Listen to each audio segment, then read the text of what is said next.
Hello students, welcome to Shiny Maths 10ஆம் வகுப்பு பயிற்சி 3.1ல் 5வது கொஸ்டின் பார்க்கலாம்.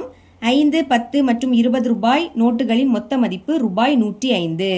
இங்கே நமக்கு 5 ரூபாய் நோட்டு, 10 ரூபாய் நோட்டு, 20 ரூபாய் நோட்டு, மொத்தமாக 3 வகையான நோட்டு கொடுத்துருக்காங்க. சரிங்களா? கொஸ்டின்ல எண்ணிக்கையை தான் கேட்குறாங்க. அதனால 5 ரூபாய் நோட்டுகளோட எண்ணிக்கை எக்ஸ்ன்னு எடுத்துக்க போறேன். 10 ரூபாய் நோட்டுகளோட எண்ணிக்கை ஒய்ன்னு எடுத்துக்க போறேன். 20 ரூபாய் நோட்டுகளோட எண்ணிக்கை இசட்னு எடுத்துக்க போறேன். அதான் எழுதியிருக்கேன். 5, 10 மற்றும் 20 ரூபாய் நோட்டுகளின் எண்ணிக்கை முறையே எக்ஸ், ஒய் மற்றும் இசட் என்க. இப்படி எழுதிக்கோங்க. இப்போ கொஸ்டின்ல என்ன கொடுத்துருக்காங்க? 5, 10 மற்றும் 20 ரூபாய் நோட்டுகளின் மொத்த மதிப்பு ரூபாய் 105. மொத்த மதிப்பு அப்போ பெருக்கி கூட்டணும். அதாவது முதல் 5 ரூபாய், அப்போ 5 ரூபாய் நோட்டுகளோட எண்ணிக்கை எப்படி எடுத்துக்கிட்டோம்? எக்ஸ்ன்னு எடுத்துக்கிட்டோம். அதனால 5ஐயும் எக்ஸையும் பெருக்கணும். பிளஸ் இனி 10 ரூபாய் நோட்டு 10ன்னு எழுதிக்கலாம். அதை ஒய்ன்னு எடுத்துக்கிட்டோம். அப்போ 10ஐயும் ஒய்யையும் பெருக்குனா 10 ஒய். அப்புறம் 20 ரூபாய் நோட்டு, அதனால 20. இதை நம்ம இசட்னு எடுத்துக்கிட்டோம். 20ஐயும் இசட்டையும் பெருக்குனா 20 இசட். இதோட மதிப்பு என்னது? 105. இப்போ இதை சமன்பாடு 1 அப்படின்னு எடுத்துக்கலாம். மறுபடியும் கொஸ்டினை பாருங்க. மற்றும் மொத்த நோட்டுகளின் எண்ணிக்கை 12. இப்போ நோட்டுகளோட எண்ணிக்கை கொடுத்துருக்காங்க. அப்போ எண்ணிக்கையை கூட்டலாமா? 5 ரூபாய் நோட்டுகளோட எண்ணிக்கை எக்ஸ்ன்னு எடுத்துக்கிட்டோம். பிளஸ் 10 ரூபாய் நோட்டுகளோட எண்ணிக்கை ஒய், பிளஸ் 20 ரூபாய் நோட்டுகளோட எண்ணிக்கை இசட். இது எல்லாத்தையும் கூட்டினா என்ன கிடைக்கும்? 12. எண்ணிக்கை 12ன்னு கொடுத்துருந்தாங்க. இதை இப்போ சமன்பாடு 2 அப்படின்னு எடுத்துக்கலாம். முதல் 2 வகை நோட்டுகளின் எண்ணிக்கையை இடமாற்றம் செய்தால் முந்தைய மதிப்பை விட 20 அதிகரிக்கிறது. இப்போ என்ன பண்ணணும்னா, முதல் 2 வகை நோட்டுகளோட எண்ணிக்கையை இடமாற்றம் செய்யணும். அப்போ முந்தைய மதிப்பை விட ரூபாய் 20 அதிகரிக்குதான். ஃபர்ஸ்ட் சமன்பாடை பாருங்க. இப்போ முதல் 2 நோட்டுகளோட எண்ணிக்கையை இடமாற்றம் செய்யணும். எண்ணிக்கைனா எக்ஸ், ஒய், இசட் இதுதான். ஃபர்ஸ்ட் 2 மட்டும் இடமாற்றம் செய்தா போதும். ஓகேங்களா? வேற எதுவுமே இல்லை. இந்த ஒய் ஃபர்ஸ்ட் வந்துடும். எக்ஸ் அங்கே ஒய்ருடைய பிளேஸ்ல போயிடும். அப்போ முதல் 5 எடுத்து எழுதிக்கலாம். இப்போ இந்த ஒய் இங்கே வந்துடும். இனி பிளஸ் அடுத்து அங்கே 10 இருக்கா? ஒய்ருடைய பிளேஸ்ல எக்ஸ் போயிடும். அதனால எக்ஸ் பிளஸ் இது அப்படியே தான் வரும். ஏன்னா ஃபர்ஸ்ட் 2 மட்டும் இடமாற்றம் செய்தா போதும். இங்க 105 இருக்கு. கொஸ்டின்ல என்ன சொன்னாங்கன்னா, இந்த மாதிரி இடமாற்றம் செய்தா முந்தைய மதிப்பை விட 20 அதிகரிக்குது. சரிங்களா? முந்தைய மதிப்பு எவ்வளவு? 105. 20 அதிகரிக்கிறது. அப்போ கூட்டணும். 20 இதுக்கு கூட கூட்டிட்டா போதும். இனி வரிசை எடுத்து எழுதிக்கலாமா? 10x இதை தான் ஃபர்ஸ்ட் எழுதிக்கணும். Plus 5 Y plus 20 Z. கூட்டுங்க. 105ஐயும் 20ஐயும் கூட்டுனா 125. இதை இப்போ சமன்பாடு 3 எடுத்துக்கலாம்.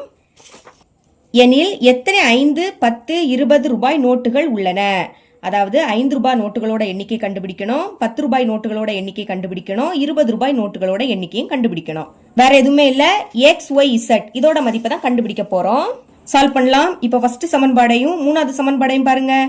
இங்கே 20 இசட், இங்கே 20 இசட். குறியிட மாத்தினா கேன்சல் பண்ணிடலாம். அப்போ முதல் சமன்பாடையும் 3வது சமன்பாடையும் எடுத்து எழுதிக்கலாம். ஓகே, அந்த 2 சமன்பாடையும் எடுத்து எழுதியாச்சு. இப்போ இங்க ஒரே குறியீடுல இருக்கு. ஒரே குறியீடுல இருந்தா கேன்சல் பண்ண முடியாது. அப்ப குறியிட மாத்தலாமா? முன்னாடி குறியீடு இல்லாட்டா பிளஸ் இருக்குன்னு அர்த்தம். பிளஸ் என்ன ஆயிடும்? மைனஸ் ஆயிடும். பிளஸ் மைனஸ் ஆயிடும். இங்கேயும் மைனஸ் ஆயிடும். இதுவும் பிளஸ், அது மைனஸ் ஆயிடும். இப்போ plus 20 Z minus 20 Z cancel. இங்க ஒரு மைனஸ் கழிச்சு பெரிய எண்ணோட குறியீட போடணும். 10ல இருந்து 5 கழிச்சு 5.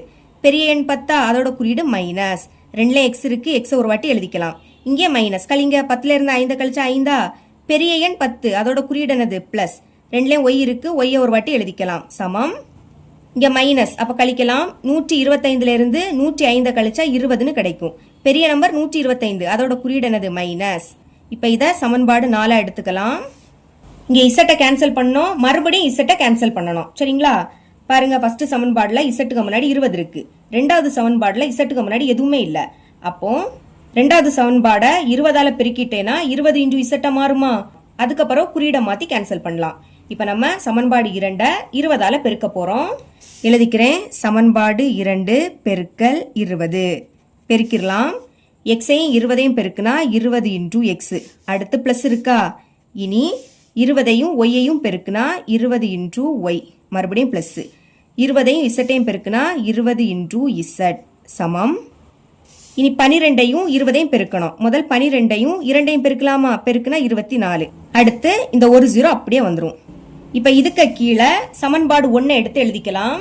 சமன்பாடு 1 இதை அப்படியே எடுத்து எழுதிக்கலாமா? எழுதிக்கிறேன். சமன்பாடு 1 முதல் 5x இருக்கு பிளஸ் 10 10y ப்ளஸ் 20z சமத்துக்கு அந்த பக்கம் 105. ஓகே, இங்கே குறியீடை மாற்றணும். ப்ளஸ் என்ன ஆகிடும், மைனஸ் ஆகிடும். ப்ளஸ் மைனஸ் ஆகிடும், ப்ளஸ் மைனஸ் ஆகிடும், இதுவும் மைனஸ் ஆகிடும். Plus 20z minus 20z cancel. இனி மைனஸ் கழிங்க, 20லேருந்து 5 கழிச்சா 15. அடுத்து எக்ஸை ஒரு வாட்டி எழுதிக்கலாம். இங்கே மைனஸ் கழிக்கலாமா, 20லேருந்து 10 கழிச்சா 10. பெரிய எண் 20, அதோட குறியீடு ப்ளஸ். ஒய்யை ஒரு வாட்டி எழுதிக்கலாம், சமம்.